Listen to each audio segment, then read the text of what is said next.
قل له كن فيكون قل له كن فيكون قل له كن فيكون قل له كن فيكون يا مجزلا بالعطاء Bismillahir Rahmanir Rahim. First لا and حول foremost, I want to بك say المحال Jazakallah إليه khair to بل CD Kazim for those kind ليتني remarks. Jazakallah يسمعني. khair.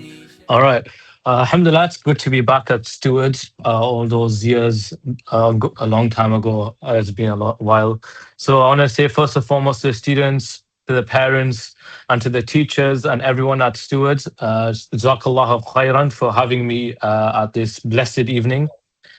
So let me just first and foremost introduce myself. So my name is Yusuf Arfan Ismail, and my father is Arfan Ismail, a close friends of CD Kazim. They went to university together.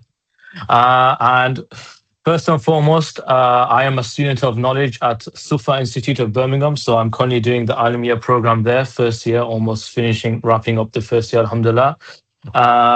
So that's what I'm doing for my akhirah, inshallah. And then in terms of the dunya wise, so I am also a degree apprentice at JP Morgan Chase, and I'm also the CEO and founder of a product called Apprentice Wizard. So I'll get to that in a bit. So not long ago, I was sitting where a lot of you guys are sitting right now, not on a stage, but in front of a screen right here, as stewards, quietly wondering if I was actually good at what I'm doing, really. And everything you're about to hear tonight, the friendships, the company, all of it started here. It was also important to remember everything comes from Allah first and foremost, but effort also, there's effort required in what you do. So one short stint as a junior developer at Stewards.ONE, doing real work on a real thing. Can you please move on to the next slide, please?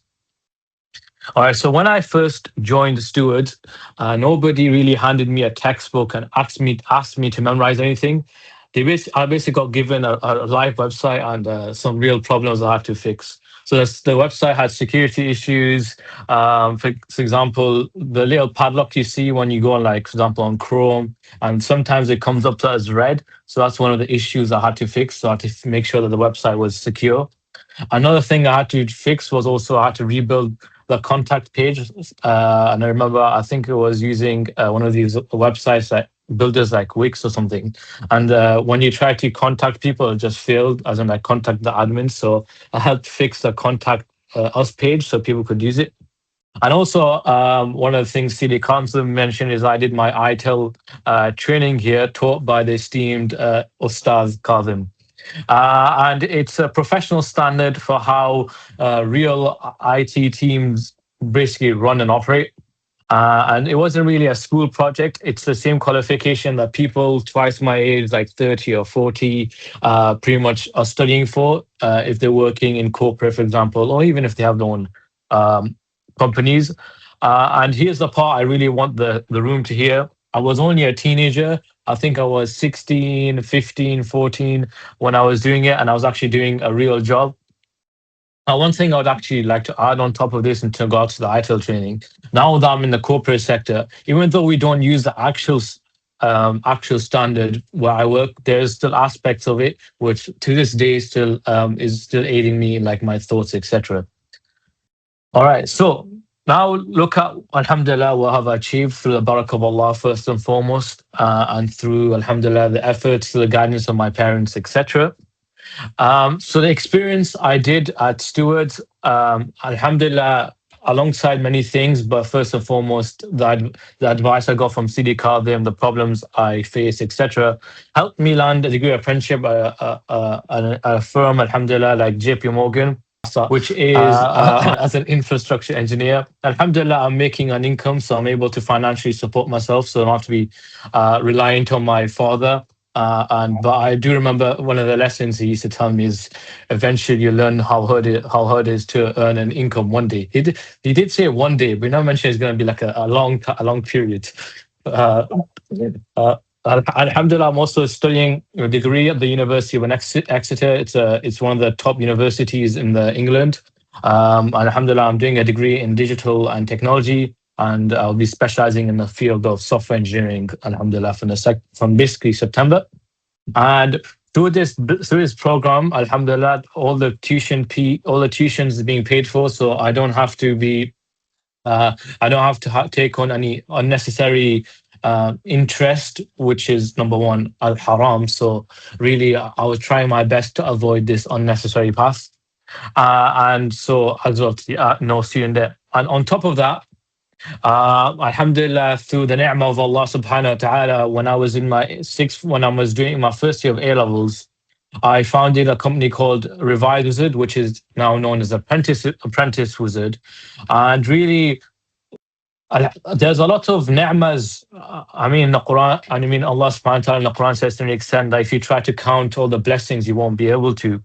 But one of the blessings I would say, Alhamdulillah, that in my life is that my father had a lot of. He really liked to push me to do things that I didn't really like. One of the things was going to a sixth form outside of my city called Tawhid Boys Sixth Form, instead of going to the college in my local city, Preston. And as a result, I was surrounded by many people, but at the same time, because it was just in the second year of like opening the sixth form, I had to become, it was very like reliant on the individual person. So I was able to face the problem there, which eventually led me to this, the stage where I'm at. But really, the message I want to give is that really people who've achieved big things, be it in dunya and akhirah, there's always that sense of independence that they've had to take on, right? Even when the Sahaba, for example, if you go to Medina Munawwara and Makkah al-Mukarrama, and you really just like think about how many Sahaba are buried there, like even in Jannat al-Baqi, the amount of Sahaba buried in Jannat al-Baqi is not many.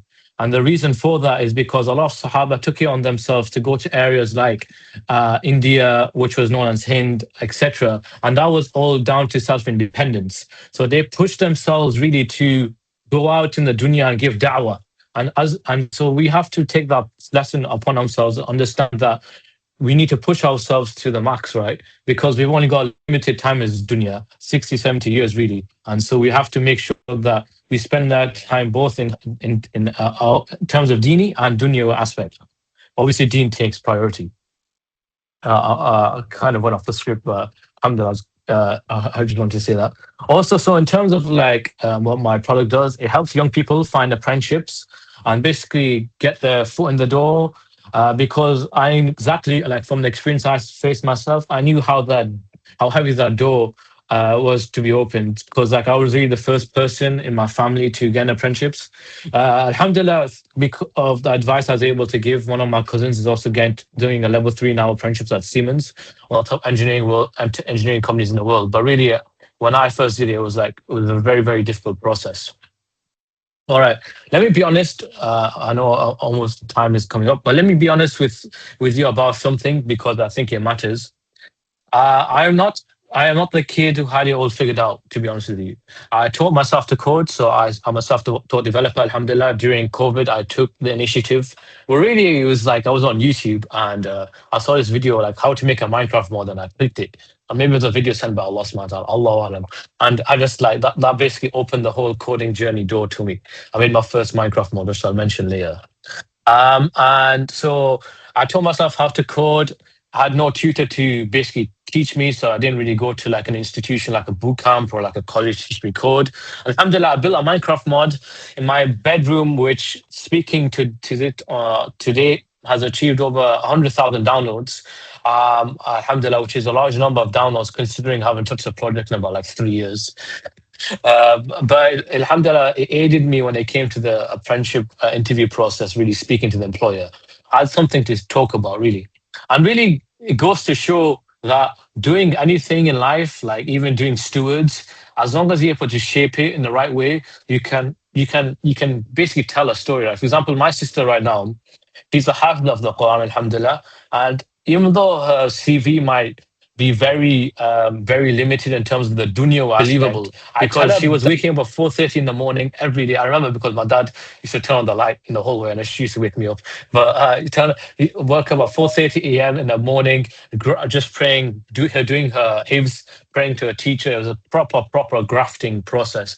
But that alone, that just example, the hifz, you can shape in a way saying, I woke up 4:30, I spent dedication, I spent 5 hours on this every day, every morning, etc. And I was able to achieve this in 4 years. So anything you really do that has hard work in it, you can shape it to basically like how you want to tell the person. Like even doing stewards, I go up every morning online, did stewards, homeschool, did math. I didn't really have anybody like around me in like in the physical presence, so I had to basically put my head down and basically graft, etc.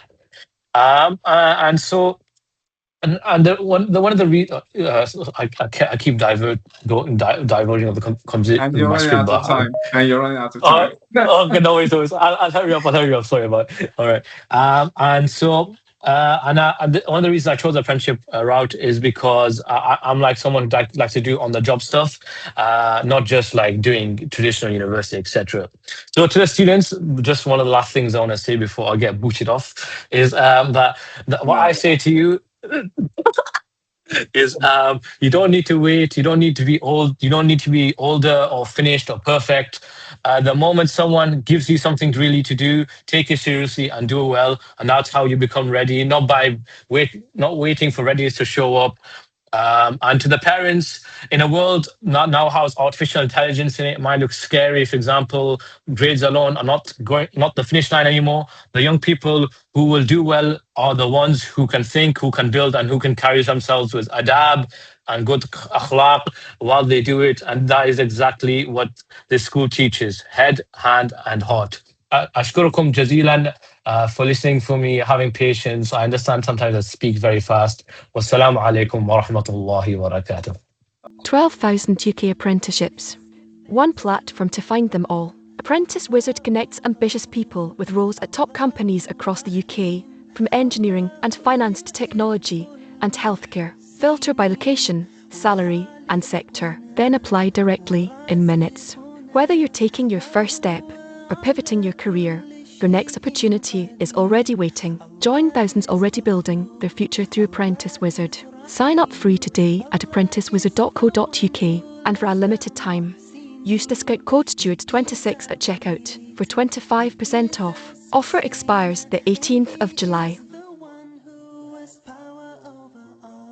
Give thanks to Allah for the moon and the sun.